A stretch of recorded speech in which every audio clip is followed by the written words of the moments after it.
Oh my God. I would say now, it definitely is. Not to say before it wasn't filthy. But now, I mean, like you said, it's national now. So they're like, okay, whoever from wherever, not only Philadelphians now, so whoever from wherever, it's like, okay, well, that's where I need to go. Maybe you're not looking at it in this way, but that's where I need to go to feed my addiction, because the addiction down here isn't really doing it for me. Like, unfortunately, those people are stuck in a hole, but in a sense, I feel like they still need each other and people. So being that it's so heavily populated over there, other people from different states or counties in PA go here because they're like, okay, well, some of them, they don't want to know. It's really hard. Like, I never, even younger looking in, like, I used to be disgusted. Like, oh, addiction isn't choice and this, that, and the third. Like, you know, like,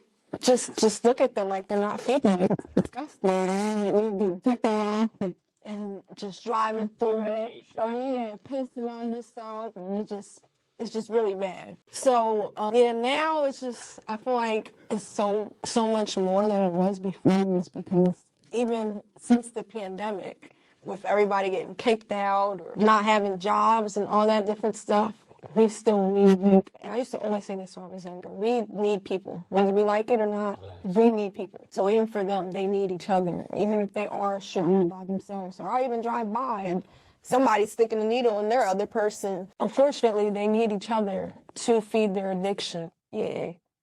So, like, I don't know, my mindset changed as far as, like, like I said, looking at them as people. They are struggling. I did watch, like, I got caught watching all this video one night, and I'm like, yo, like, these women are young. These people have talent. Oh, my God, she's shooting up, and she looks like she's still so pretty. Like, she needs to get out of it, or she needs, like, just... She'd be younger than me out there, John. I'd be like, bro. Even just... I went to Frank, so that's like not too far from, you know, that's just up the L. So even just people I went to school with, it's just into pills. It's just like, what happened? Like, it's not even what happened after graduation. What happened during the pandemic?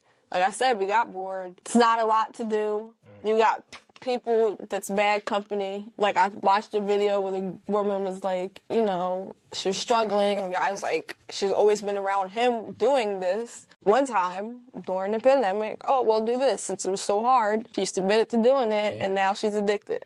You know, so it's just even the bad company and stuff. That's a major hit. You know what I mean? I used to be outside, and I had a very strict line on how I would serve people with what I would serve them with. So, you know, I never considered that element. But I guess that is probably, you know, a big element, is like, it's who you are around. So, yeah, I've had a friend, and, well, he's still my friend and everything. But in school, he had this one guy, we always bump heads in class, and he told me, like, yeah, such and such, like, I had to stop hanging around him because all he does is pop pills. Cannot be around that. And then you get around the wrong people, like my ex's friend, he was going through something, and not to tell their business or whatever, but he just either OD'd or suicide. He took too many perks, but essentially it were fake perks. That was the fentanyl days. This just happened. Yeah. Mm-hmm. Yeah, damn. So even like getting into the fentanyl and lacing everything. Yeah, everything's laced now. God damn.